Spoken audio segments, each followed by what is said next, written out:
Hello everyone, I am Damayanti. Welcome to my YouTube channel. एवं मु आलोचना करी दक्षिण आफ्रिकार ओडिया ढेंकी भुवनेश्वर बेहेरा यूनिट 3 लंब क्वेश्चन।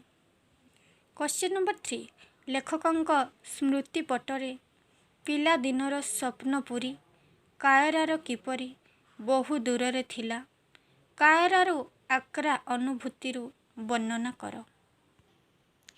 ओडिया साहित्यर अन्यतम बिंधाणी हेउचंती डॉक्टर भुवनेश्वर बेहेरा। वृत्ति रे से इंजीनियर थिले, मध्य प्रवृत्ति रे थिला तांकर साहित्य रचना। साहित्यर विभिन्न विभाग रे लेखनी चालना करी से ओडिया साहित्य रे गोटिए स्थान जमाई देइछंती।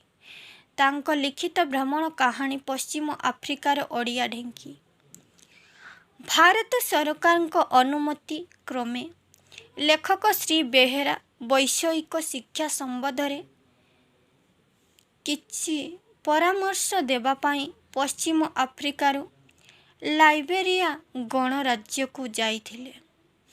सेठाकर अनुभूतिर स्मृति फलक हेउछि पश्चिम आफ्रिकार ओडिया ढेंकी।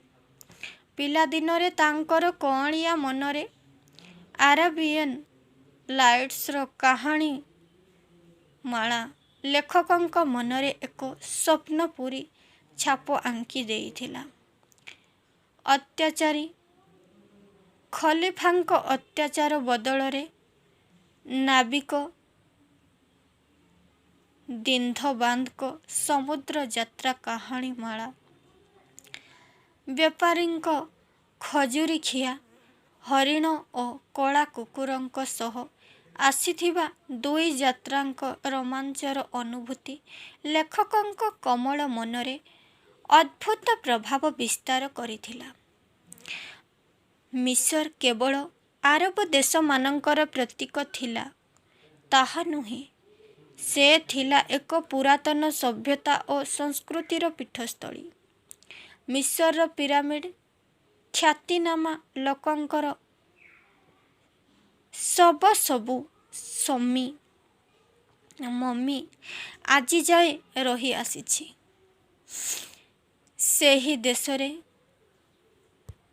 सिवकंस और फोनेसिक्स चढ़ई रानी क्लियोपाट्रा जूलियस सीजर आंटनी भूमध्य सागर लोहित सागर सुएज केनाल कुहुक सम्राट पाशांक इत्यादि नाना कथा विवरणी लेखकों स्मृति मध्य से पर्यंत मौजूद थिला। पिला दिने सांग साथी कलरे आलोचना समय रे जेतेबेले शुणुथिले भारतीय गंगा सिंधु सभ्यता ठारू मिसरीय सभ्यता नदी उपत्यका तथा नील नदीर उपत्यका आहुरी पुरातन। सेतेबेले पिला मनरे तांकर आघात आसुथिला। निज जन्मभूमि प्रति ताहा ताश्चल्य बोली मने करुथिले। तांकर अभिमानी मन सेही चिंता विरुद्ध रे विद्रोह करिथिला और विद्रोह करिथाए। केवल स्कूल जीवन नुहे, कॉलेज जीवन रे सेही अभिमान तीव्रतर होई उठिला। सेपरि अनेक व्यक्ति एही चिंताधारा को गुरुत्व दियंती नहीं। भाव प्रवणता कही हसरे उड़ाई नहीं थांती। सेमाने निश्चय आम संस्कृति और सभ्यता प्रति भूल करी बसई थांती। सेमानंकर आम सभ्यता और संस्कृति प्रति एपरी अविचार और हीन मान्यता जोगु पाश्चात्य शिक्षाविद माने आज मध्य कहिछंती बा कहंती जे जीरो एवं इन्स्फिटिन मिसर देशीय गाणितिक मानंकर अवदान। पाश्चात्य सभ्यतार जन्म लाटिन सभ्यतारू। लाटिन सभ्यता कहले ग्रीस रोम मिसर सभ्यता को ही बुझाई थाए। पाश्चात्य धर्म शिक्षा तथा संस्कृति ग्रीक रोमन मिशरीय धर्म शिक्षा और संस्कृति उपरे प्रतिष्ठित। इहुदी ख्रिस्टियान एवं इस्लाम मानक भितरे आम हिंदू जैन बौद्ध और सिख मानक परि सांस्कृतिक युद्ध होइछि।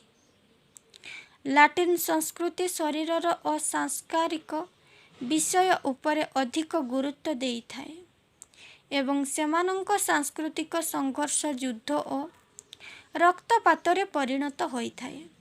मात्र भारतीय संस्कृति मन बुद्धि चेतना को प्राधान्य देइथाए। भारतीय संस्कृतिर सांस्कृतिक संघर्ष बौद्धिक स्तर रे पर्यवेसित रहे। गोटिए वेद को चैलेंज देउथिबा बेले अन्यटिरे ओल्ड टेस्टामेंट तथा न्यू टेस्टामेंट को रेंजेल इहुदी ख्रिस्टियान और इस्लाम उपर को विभिन्न उपनिषद संस्कृति परि आर्य संस्कृति गंगा जमुना हिमाद्री शिखररू तलको खसी एकाठी हेबार अलटा रीति रे आर्य संस्कृति तलु उपर को उठी दुई भागरे केबे होइछि ताहा जଣା पड़े नहीं। गोटिए सूत्ररू देव और दानवंक जन्म। देवता माने ज्ञानर गारिमारे गोरियान, दानव माने शारीरिक पराक्रमरे बलियान। तेणु देवता माने दानवंक निकटरे थरकु थर पदानत होइथांती। ठीक सेहीपरि देव उपनिषद संस्कृति ज्ञानगर्ता होई मध्य जड़वादी लाटिन संस्कृति पाखरे प्राय सबुदिन पाई पदानत होई आसीछि। दानव देवतांको स्वीकार न कला परि लाटिन मध्य देव उपनिषद को स्वीकार करे नाही। तेणु शून्य और अनंतर परिकल्पना भारतीय ऋषिमुनि मानकर अवदान बोली पाश्चात्य सभ्यता स्वीकार करिपारे नाही। भारतीय सभ्यता विश्व को एक अंडाकृतिर परिकल्पना करिबारु विश्वर अन्य नाम ब्रह्मांड से अंडर चित्र तार छाया ही जीरोर चित्र। एही ब्रह्मांड निजे शून्य शून्य महाशून्य होई मध्य गुण और विकासर युक्त एवं ताहा ही प्रकृति। प्रकृति निजे शून्य हेले भी से विश्व गर्ता। से ही शून्यरु सृष्टि आरंभ हुए ए संख्या जन्म निए। से ही सृष्टि लीन हुए शून्य रे, संख्या मध्य लीन हुए शून्य भितरे। ठीक सही परी जीरो शून्य हेले मध्य विश्व गर्भा शून्य प्रकृति जेपरी पुरुषर स्पर्श पाइले तेजियान होई उठे एवं संख्या को जन्म दिए। जीरो सही परी संख्यार स्पर्श पाइले तेजियान होई उठे आउ जीरो रहे नहीं। वेद भगवान को निराकार स्वरूप को अनंतर रूप दिए।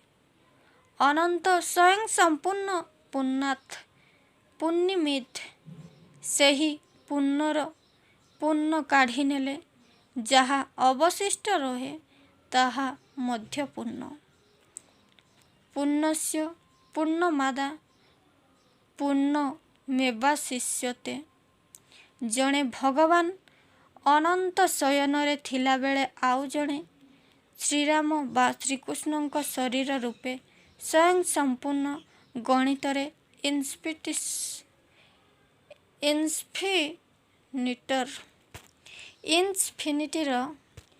संज्ञा ठीक सही परी।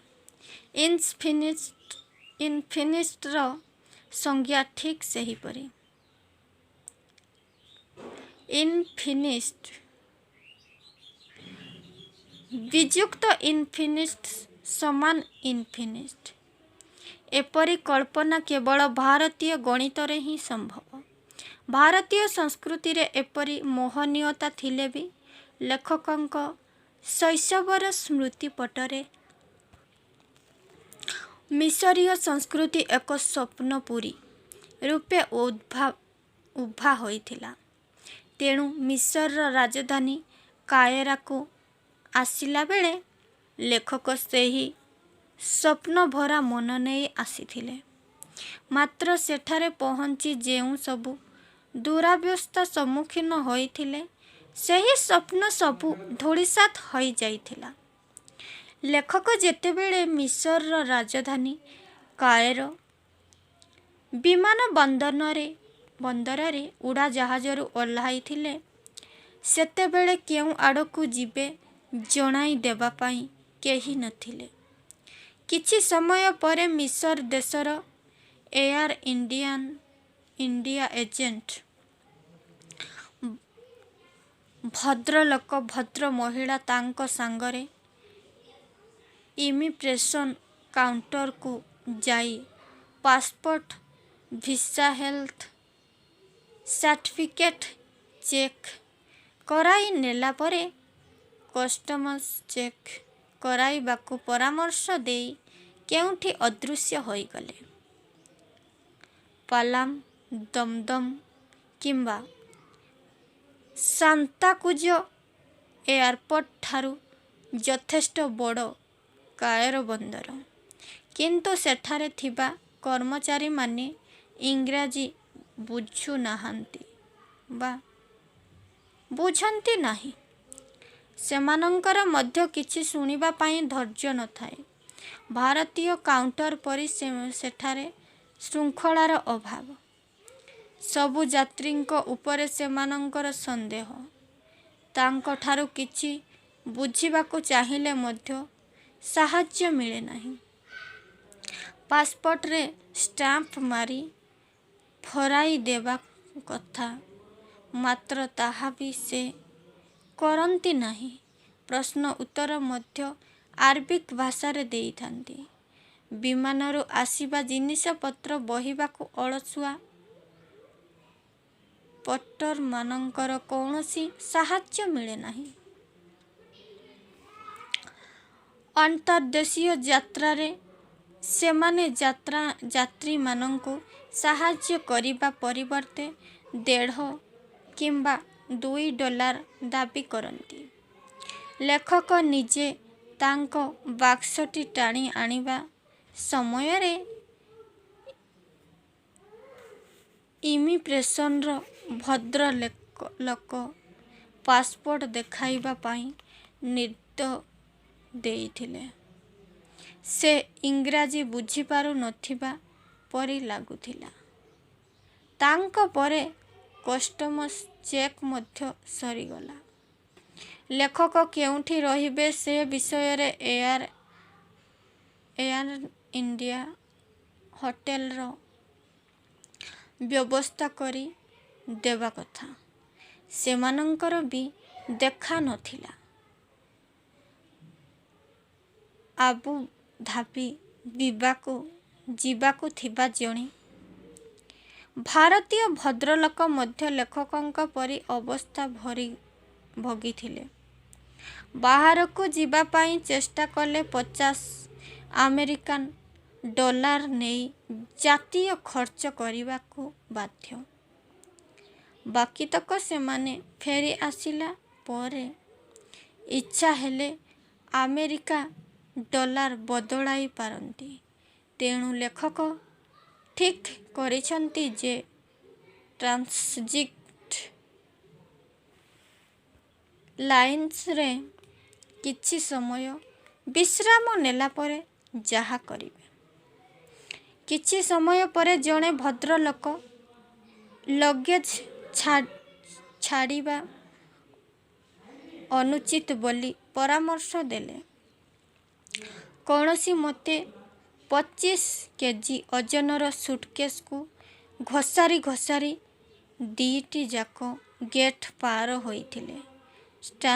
ଟ୍ରାନ୍ସଜେନିକ୍ ଲାଉଞ୍ଜଟି ବିରାଟ ବଡ଼ ହେଲେ ବି ଯାତ୍ରୀମାନଙ୍କ ପାଇଁ ସୂଚନା ଦେବାର କୌଣସି ବ୍ୟବସ୍ଥା ନାହିଁ।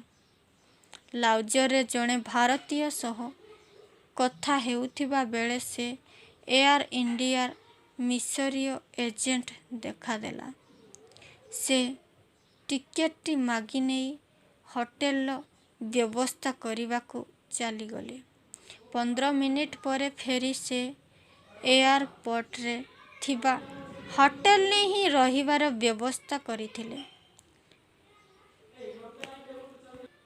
ଟ୍ରାନ୍ସଜିକଲାଉନ୍ସର ସେଇ ବିରାଟ ହୋଟେଲ ଫିଲ୍ଡ ଦେଇ ଲେଖକ ହୋଟେଲକୁ ଗଲେ। ହୋଟେଲର ବୟ ରୁମ୍ ପାଖରେ ବାକ୍ସ ଥୋଇଦେଇ କେଉଁଆଡ଼େ ଅଦୃଶ୍ୟ ହୋଇଗଲା। ରିସେପ୍ସନରୁ ଚାବି ନେଇ ଲେଖକ ରୁମ୍ ଭିତରକୁ ଗଲେ। ଆରାମଦାୟକ କୋଠରୀ ହୋଇଥିଲେ ବି ସେଠାରେ ପିଇବା ପାଣି ନଥିଲା। ସାଧାରଣତଃ ଭାରତର ଛୋଟ ଛୋଟ ହୋଟେଲରେ ପିଇବା ପାଇଁ ପାଣିର ଅଭାବ ନଥାଏ। ସେଠାରେ ସରେଇ ଅବା ଗ୍ଲାସ୍ ଥାଏ। କାଏରୋ ଏୟାରପୋର୍ଟ ହୋଟେଲ ଗୋଟିଏ ଅନ୍ତର୍ଦେଶୀୟ ପ୍ରଥମ ଶ୍ରେଣୀୟ ହୋଟେଲ ହୋଇଥିଲେ ବି ସେଠାରେ ସିଙ୍ଗଲ କୋଠରୀକୁ ରହିବା ଭଡ଼ା ଦିନକୁ ଇଜିପ୍ସିଆନ £9 ଅର୍ଥାତ୍ ଆମେରିକାନ $224। ଅଥଚ ହୋଟେଲ ରୁମ୍ରେ ପିଇବା ପାଣିର ବନ୍ଦୋବସ୍ତ ନାହିଁ।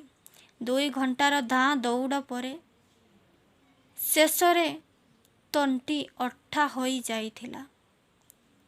ରିସେପ୍ସନ କାଉଣ୍ଟକୁ ଫୋନ୍ କରି କହିବାରୁ ସେ କୌଣସି ରୁମ୍ ସର୍ଭିସ ବୟକୁ କହିବା ପାଇଁ କହିଲେ। ହୋଟେଲ ବୟର ଦେଖା ନଥିଲା। ଯାଇ ଜଣେ ଲେଡି ସୁପରଭାଇଜରଙ୍କୁ କହିବାରୁ ସେ ବୋତଲରେ ପାଣି ଓ ଗିଲାସ ଦେଲେ ଏବଂ ପାଣି ବୋତଲ କିଣିବାକୁ ପରାମର୍ଶ ଦେଇ କହିଲେ, "lot of water you drink." ପାଣି ବୋତଲକୁ $1.08। $1.08। ଶୈଶବର ସେହି ସ୍ୱପ୍ନପୁରୀ ମିଶରର ରୂପରାଜି ଲେଖକଙ୍କ ଭିତରୁ ଧୂଳିସାତ୍ ହୋଇଥିଲା। ଭାରତୀୟ ସଭ୍ୟତା ଓ ସଂସ୍କୃତିଠାରୁ ଯାହାକୁ ମହାନ ବୋଲି ଭାବିଲେ ତାହା କ୍ଷଣିକ ମଧ୍ୟରେ ଚୂର୍ଣ୍ଣୀଭୂତ ହୋଇଗଲା। ଦୂର ପାହାଡ଼ ସୁନ୍ଦର ବୋଲି ଯାହା ଭାବିଥିଲେ ତା'ର ବାସ୍ତବତାର ରୂପଚିତ୍ର ଦେଖି ଲେଖକ ହତାଶ ହୋଇପଡ଼ିଲେ। କ୍ୱେଶ୍ଚନ୍ ନମ୍ବର 4 ଲାଇବେରିଆରେ ପ୍ରଥମ ସନ୍ଧ୍ୟାର ଅନୁଭୂତି ବର୍ଣ୍ଣନା କର। ଡକ୍ଟର ଭୁବନେଶ୍ୱର ବେହେରା ଓଡ଼ିଆ ସାହିତ୍ୟାକାଶରେ ଜଣେ ଉଜ୍ଜ୍ୱଳ ପ୍ରତିଭା। ବୃତ୍ତିରେ ଇଞ୍ଜିନିୟର ହେଲେ ମଧ୍ୟ ସାହିତ୍ୟ ରଚନା ଥିଲା ତାଙ୍କର ପ୍ରବୃତ୍ତି। ସେ ଏକାଧାରରେ ଜଣେ ପ୍ରାବନ୍ଧିକ, ଗାଳ୍ପିକ, ଲଳିତ ନିବନ୍ଧକାର ଓ ଭ୍ରମଣ କାହାଣୀର ଲେଖକ ଭାବରେ ସୁପ୍ରତିଷ୍ଠିତ। ଜଣେ ଚିନ୍ତାଶୀଳ ଲେଖକ ଭାବରେ ଓଡ଼ିଆ ଜାତୀୟ ଜୀବନର ବିଭିନ୍ନ ଦିଗକୁ ନେଇ ସେ ଲେଖନୀ ଚାଳନା କରିଛନ୍ତି। ଇଞ୍ଜିନିୟର ବେହେରାଙ୍କ ଦ୍ୱାରା ଲିଖିତ ଶୁଣ ପରୀକ୍ଷା, କହି ନ ଜାଣେ କଥା ଓ ବୃଥା, ଫରଫର ଉଡ଼େ, ଆନ୍ସାରୀ ଚାଚା, କହ ମନ୍ତ୍ରୀବର ଇତ୍ୟାଦି। ପଶ୍ଚିମ ଆଫ୍ରିକାରେ ଓଡ଼ିଆ ଢେଙ୍କି ହେଉଛି ତାଙ୍କର ଭ୍ରମଣ କାହାଣୀ। ପଶ୍ଚିମ ଆଫ୍ରିକା ଭ୍ରମଣ ଜନିତ ଲେଖକ ସେଠାରେ ଯେଉଁ ଅନୁଭୂତିର ସ୍ମୃତିଫଳକକୁ ସାଉଁଟି ଆଣିଥିଲେ ତାହାକୁ ଉକ୍ତ ଭ୍ରମଣ କାହାଣୀରେ ପରିପ୍ରକାଶ କରିଛନ୍ତି। ପଶ୍ଚିମ ଆଫ୍ରିକାର ଓଡ଼ିଆ ଢେଙ୍କି ପୁସ୍ତକରେ ଲେଖକ ଲାଇବେରିଆରେ ତାଙ୍କର ସନ୍ଧ୍ୟା ଅନୁଭୂତିକୁ ପରିପ୍ରକାଶ କରିଛନ୍ତି। ଘାନା ଏୟାର ଲାଇନ୍ସର ଗୋଟିଏ ଜେଟ୍ ବିମାନରେ ଆକ୍ରାରୁ ଲେଖକ ଆସି ଆଇବେରିଆ ଗଣରାଜ୍ୟର ରୋବର୍ଟସ୍ ଆନ୍ତର୍ଜାତିକ ବିମାନ ବନ୍ଦରରେ ପହଞ୍ଚିଥିଲେ। Deputy chief of protocol mister during ଖବର ପାଇ ତାଙ୍କୁ ପାଛୋଟି ବିମାନ ବନ୍ଦରକୁ ପାଛୋଟି ନେଇଥିଲେ। ଆକ୍ରା ସ୍ଥିତ ଲାଇବେରିଆର ରାଷ୍ଟ୍ରଦୂତଙ୍କ ଠାରୁ ଲେଖକ ଯାଉଥିବାର ଖବର ପାଇ ବୈଦେଶିକ ମନ୍ତ୍ରୀ ମିଷ୍ଟର ଡ୍ୟୁରିଙ୍କୁ ସାଙ୍ଗେ ସାଙ୍ଗେ ବିମାନ ବନ୍ଦରକୁ ଯିବା ପାଇଁ ନିର୍ଦ୍ଦେଶ ଦେଇଥିଲେ।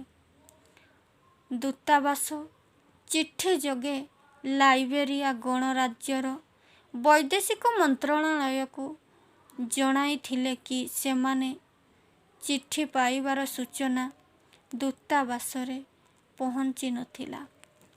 ଘାନାରୁ ଲାଇବେରିଆ ପାଖ ହେଲେ ମଧ୍ୟ ଚିଠି ପହଞ୍ଚିବାକୁ 7 ଦିନରୁ ଅଧିକ ସମୟ ଲାଗିଥାଏ। କୌଣସି ଉଚ୍ଚପଦସ୍ଥ ବ୍ୟକ୍ତି ବ୍ୟକ୍ତିଗତ ଦୃଷ୍ଟି ନ ଦେଲେ ପ୍ରତ୍ୟେକ ବ୍ୟାପାର କଚ୍ଛପ ଗତିରେ ହିଁ ସେଠାରେ ଚାଲେ। ଲାଇବେରିଆର ରାଜଧାନୀ ମନରୋଭିଆରେ ଥିବା ବିମାନ ବନ୍ଦରଟି ବହୁତ ଛୋଟ। ଉଡ଼ାଜାହାଜ ସବୁ ରବର୍ଟସ ଇଣ୍ଟରନ୍ୟାସନାଲ ବିମାନ ବନ୍ଦରରେ ଓହ୍ଲାଏ ଏବଂ ସେ ବିମାନ ବନ୍ଦରଟି ମନରୋଭିଆରୁ ପ୍ରାୟ 45 ମାଇଲ ଦୂରରେ। ତାଙ୍କୁ ନେବା ପାଇଁ ସରକାରୀ ଗାଡ଼ି ଆସି ନଥିଲେ ମଧ୍ୟ କେଉଁ କେଉଁ ଅସୁବିଧା ସବୁ ହୋଇଥାନ୍ତା, ଏକଥା ଭାବୁ ଭାବୁ ଶ୍ରୀମତୀ ଦୟାଲାଲ ହଠାତ୍ ପଚାରି ଦେଇଥିଲେ ଯେ ସେ ତାଙ୍କ ସାଙ୍ଗରେ ଯଥେଷ୍ଟ କ୍ଲୋରୋକ୍ୱିନ୍ ଆଣିଛନ୍ତି କି ନାହିଁ।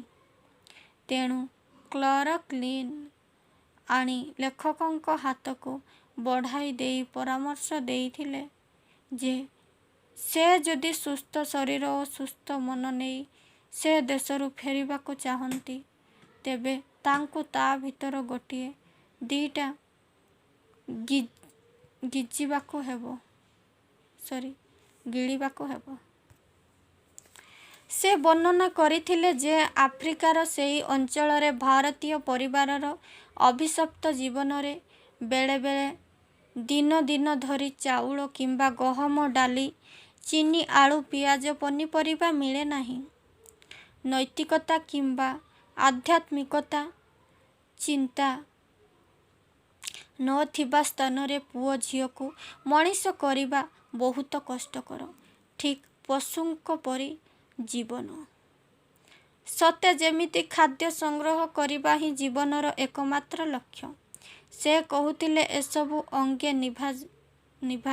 ନିଭାଇଲା ପରେ ସେଇ ଚାକିରି ଜୀବନ ବିରୁଦ୍ଧରେ ତାଙ୍କର ମନ ବିଦ୍ରୋହ କରି ଉଠେ।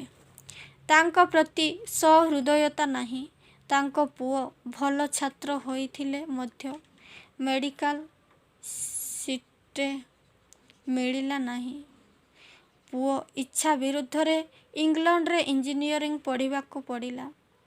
ବିଦେଶରେ ରହୁଥିବା ଭାରତୀୟମାନେ କେତେ ସୁଖୀ ବୋଲି ଆମେ କଳ୍ପନା କରୁଥିବା ବେଳେ ବିଦେଶରେ ରହୁଥିବା ଜଣେ ଭାରତୀୟ ମହିଳାଙ୍କ ଠାରୁ ଏପରି କଥା ଶୁଣି ଲେଖକ ଚକିତ ହୋଇଯାଇଥିଲେ। ବିଦେଶରେ କାମ କରୁଥିବା ଭାରତୀୟମାନେ ଭାରତରେ କାମ କରିବା ତାଙ୍କର ସହକର୍ମୀମାନଙ୍କ ତୁଳନାରେ କେତେ ଯେ ବେଶୀ ଦରମା ଓ ସୁଖ ସୁବିଧା ପାଆନ୍ତି। ନାନା ରକମର ଯନ୍ତ୍ରପାତି ମାନଙ୍କରେ ଖୁନ୍this ହୋଇଥିବା ଆଡ଼ମ୍ବରପୂର୍ଣ୍ଣ ଘର, ବିରାଟ ବିରାଟ ମୋଟର ଗାଡ଼ି, ଭୋଗବିଳାସମୟ ଜୀବନ, ତଥାପି ଶାନ୍ତି ନାହିଁ। ଶେଷରେ ଶ୍ରୀମତୀ ଦୟାଲାଲ ପରାମର୍ଶ ଦେଲେ ଯେ ତା ଆରଦିନ ସକାଳେ ଆକ୍ରାରେ ଥିବା ଲାଇବେରିଆ ଦୂତାବସ୍ଥାରୁ ମନରୋଭିଆକୁ ଟେଲେକ୍ସ ମେସେଜ ପଠାଇ ଉତ୍ତର ପାଇଲା ପରେ ହିଁ ଲେଖକଙ୍କ ପକ୍ଷେ ମନରୋଭିଆ ଯିବା ଉଚିତ ହେବ। ଲେଖକ ପରେ ଶ୍ରୀ ଦୟାଲାଲଙ୍କ ସଙ୍ଗେ କଥାବାର୍ତ୍ତା କରି ଠିକ୍ କରି ନେଇଥିଲେ ଯେ ଲାଇବେରିଆର ଦୂତାବସ୍ଥାରୁ ଟେଲେକ୍ସ ମେସେଜ ପଠାଇ ସାରିଲା ପରେ ଆଉ ଗୋଟିଏ ଦିନ ବେଶୀ ରହି ଉତ୍ତର ନ ଆସିଲେ ମଧ୍ୟ ସେ ମନୋରଭିଆ ଚାଲିଯିବେ ଏବଂ ଭଲମନ୍ଦ ପାଇଁ ସେଠାରେ ଥିବା ଜଣେ ସିନ୍ଧୀ ବ୍ୟବସାୟୀ ପାଖକୁ ଶ୍ରୀ ଦୟାଲାଲଙ୍କ ଖଣ୍ଡିଏ ଚିଠି ସଙ୍ଗରେ ନେଇଯିବେ। ଭାଗ୍ୟକ୍ରମେ ସେଇ ଟେଲେକ୍ସ ମେସେଜ ଯଥା ସମୟରେ ଆସି ପହଞ୍ଚି ଯାଇଥିଲା। ରବର୍ଟସ୍ ଆନ୍ତର୍ଜାତିକ ବିମାନ ବନ୍ଦରରୁ ମନୋରଭିଆ ସହର ପ୍ରାୟ 45 ମାଇଲ ବାଟ। ସୁନ୍ଦର ଚିକ୍କଣ ଓ ଚଉଡ଼ା ରାସ୍ତା। ରାସ୍ତାର ଦୁଇ ପାଖରେ ଝିଲ ଏବଂ ପାଟ ଜଙ୍ଗଲୀ ଗ୍ରାମ। ସନ୍ତସନ୍ତିଆ ଭୂଇଁରେ ବୁଦୁବୁଦିକିଆ ଅନାବନା ଗଛ। ରାସ୍ତା କଡ଼ରେ ସାମାନ୍ୟ କେତୋଟି ଘର ଓ ଗାଁ ଥିଲେ ବି ତା'ର ଚିହ୍ନବର୍ଣ୍ଣ ନଥିଲା। ଘରଗୁଡ଼ିକ ଛାତ ସାଧାରଣତଃ ଜିଙ୍କ୍ ସିଟ୍ ଦିଆ, କାଁ ଭାଁ ଗୋଟିଏ ଦିଇଟା ପାଳପତ୍ର ପରି ପତ୍ରରେ ଆଚ୍ଛାଦିତ। କାନ୍ଥ ସବୁ ସରୁ ଗଛରେ ମାଟି ଲେସା ଅଥଚ ମଇଁଷି, ଛେଳି, ମେଣ୍ଢା, ଘୋଡ଼ା କିମ୍ବା ବଳଦ ଗାଡ଼ି, ସାଇକେଲ, ମୋଟର ସାଇକେଲ କିମ୍ବା ସ୍କୁଟରର ଦେଖା ଦର୍ଶନ ନାହିଁ। କେବଳ ନାନା କିସମର କାର୍ ଏଠି ଭଙ୍ଗାରୁଜା ମୋଟର ଗାଡ଼ିର ଜଙ୍କରୟାର୍ଡ। ମିଷ୍ଟର ଡ୍ୟୁରିଂ ଲେଖକଙ୍କ ପ୍ରଶ୍ନ ସବୁ ଯଥାଯଥ ଉତ୍ତର ସରଳ ଶୁଦ୍ଧ ଇଂରାଜୀ ଭାଷାରେ ଦେଉଥିଲେ। କାରଣ ସେ ଦେଶର ଭାଷା ଇଂରାଜୀ। ସେମାନେ ନିଜ ଘରେ ନିଜ ଉପଜାତିର କଥିତ ଭାଷାରେ କଥାବାର୍ତ୍ତା ହେଉଥିଲେ ବି ସେହି ଭାଷାର କୌଣସି ଲିପି ନାହିଁ। ମିଷ୍ଟର ଡ୍ୟୁରିଂଠାରୁ ଲେଖକ ବୁଝିଲେ ଯେ ସମୁଦ୍ର କୂଳରୁ ପ୍ରାୟ 50 ମାଇଲ ଯାଏ ଏମିତି ପାଟ ଝିଲି ଥାଉ ସନ୍ତସନ୍ତିଆ ଅଞ୍ଚଳ। ତା'ପରେ ଯାଇ ଆଫ୍ରିକୀୟ ଘୋର ଅରଣ୍ୟ। ସେ ଅଞ୍ଚଳରେ ସାପ କିମ୍ବା ବିଛା ନାହାନ୍ତି। ସିଟିସ୍ ମାଛିଙ୍କ ଦୌରାତ୍ମ୍ୟରୁ ହେଉ କିମ୍ବା ଅନ୍ୟ କୌଣସି କାରଖାନାରୁ ବଣ୍ୟଜନ୍ତୁ ବା ଗୃହପାଳିତ ପଶୁ ବି ନାହାନ୍ତି। କେବଳ କେତେକ ଜଳହସ୍ତୀ, ଛୋଟ ଧରଣର ଆଉ ଧଳା ଲାଙ୍ଗୁଡ଼ବାଲା ରମସ କେତେକ କଳା ମାଙ୍କଡ଼। ଆମେରିକା ପରି ଲାଇବେରିଆରେ ଗାଡ଼ିଗୁଡ଼ିକ ରାସ୍ତାର ଡାହାଣ ପଟେ ଚାଲେ। କି ଅକ୍ଷର ବିଶିଷ୍ଟ ରେଜିଷ୍ଟ୍ରେସନ ନମ୍ବର ସରକାରୀ ଗାଡ଼ି ବୋଲି ସୂଚନା ଦିଏ। ସେଠାରେ ରେଜିଷ୍ଟ୍ରେସନ ନମ୍ବର ଦିଆ ଗାଡ଼ି ମାଲିକ ପଦବୀର ପ୍ରଥମ ଅକ୍ଷର ଅନୁସାରେ ଭାରତୀୟ ଟେଲିଫୋନ ନମ୍ବର ପରି ଲେଖକ ଚାରିଟା ବେଳେ ମନୋରଭିଆ ଇଣ୍ଟର କନେଷ୍ଟଲ ହୋଟେଲ ଡ୍ୟୁକ୍ରେ ପହଞ୍ଚି ଯାଇଥିଲେ। ତାଙ୍କର ହୋଟେଲରେ ରହିବାର ବନ୍ଦୋବସ୍ତ କରି ମିଷ୍ଟର ଡ୍ୟୁରିଂ ଫେରିଥିଲେ ଏବଂ ବୈଦେଶିକ ମନ୍ତ୍ରଣାଳୟରେ ଖବର ଜଣାଇବା ପରେ ବୈଦେଶିକ ମନ୍ତ୍ରୀ ମାନ୍ୟବର ସେସିଲ୍ ଡେନ୍ସ ୟୁନିୟର ପାଖରୁ ଫୋନ ଆସିଲା। ସରକାରୀ ଗାଡ଼ି ମଧ୍ୟ ଆସି ଯାଇଥିଲା। ସେ ଲାଇବେରିଆକୁ ସୁସ୍ୱାଗତ ଜଣାଇଲେ। ଭାରତର ସରକାର ଏତେ ଶୀଘ୍ର ଜଣେ ବିଶେଷଜ୍ଞଙ୍କୁ ପଠାଇ ପାରୁଥିବାରୁ ମନ୍ତ୍ରୀ ମହୋଦୟ ଭାରତୀୟ ସରକାରୀ ଦଳ କାର୍ଯ୍ୟଦକ୍ଷତା ସମ୍ବନ୍ଧର ଭୂୟସୀ ପ୍ରଶଂସା କରିଥିଲେ।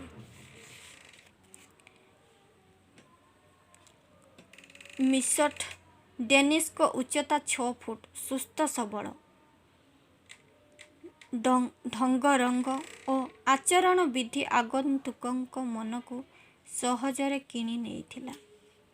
ଲାଇବେରିଆ ତଥା ଲେଖକଙ୍କ ଆଗମନ ସମ୍ବନ୍ଧରେ नाना कथबार्ता होला परे से कहिले जे तांको परी दिन सकाळे शिल्प पूर्त तथा योजना मंत्रणालय सहित परामर्श करी शिक्षा मंत्रणालय लाइब्रेरिया रे तांकर कार्यक्रम स्थिर करिवे।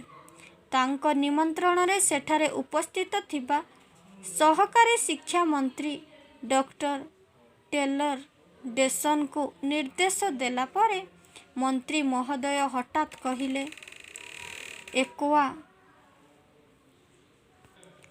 एक्वार जेनेरल सेक्रेटरी को से रात्र भोजन पाई डाकिछंती। तांको केते जण राष्ट्रदूत बंधु सेथिरे जोग देवे। लेखक जोग देई पारिले से अत्यंत खुशी हेबे।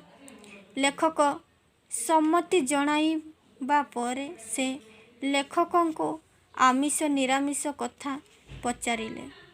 कथा छଳରେ भारतर प्रधानमंत्री श्रीयुक्त देसाई निशा निवारणर कथा मध्य बुझिनेले।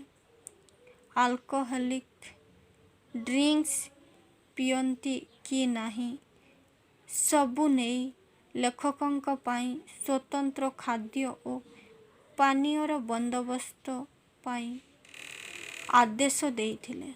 प्रेसिडेंट टलबट पछकू लाइब्रेरिया गणराज्यर सर्वश्रेष्ठ क्षमताशील व्यक्ति थिले मिस्टर जेनिस। रजेलिन रेस्टोरेंट रे खाइबार बंदोबस्त होइथिला। सेठारे कौनसी लौकिकतापूर्ण आदाकायदार निमंत्रण नथिला। कायदार निमंत्रण नथिला। आम भारतीय भली भारत मनखला भाव लेखक मानंकु अत्यंत प्रीतिकर मने होउथिला। मंत्र डेनिस तांकर परिचय अन्य मानंक सह कराई नेइथिले। तांकर सीधा सड़क और मनखला भाव लेखकों समूलरू ही आकर्षण करिथिला। डेपुटी चीफ ऑफ प्रोटोकॉल ठिया होई अतिथि और राष्ट्रदूत मानंकु मान्यवर मंत्रींक सह चिन्हा कराई देइथिले। एक्वालर जेनेरल सेक्रेटरी समस्त को आंतरिक अभिवादन जणाइबा सह लाइब्रेरिया गणराज्य को स्वागत करिथिले। से कहिले आमर एई मिलन केवल एक बंधु मिलन। पश्चिम आफ्रिकार सबु भाषारे जेते अधिवासी अछंती से समस्ते एक परिवारर जड़े सदस्य भावे आपण को मो साधारण खाद्य खाइबा को देई आमे लौकिक प्रथा अनुजाई मु अभ्यर्थना कली। से सेठारे किछि समय वक्तृता देले एकतार कथा कहिले। चिन्हा परिचय हेला परे सेही बंधु मिलनर आयोजन करिबा जोगु समस्तंक तरफरु गिनीर राष्ट्रदूत मंत्री महोदय को धन्यवाद देले। रात्र मिलनर आयोजन करिबा जोगु समस्तंक तरफरु गिनीर राष्ट्रदूत मंत्री महोदय को धन्यवाद देइथिले।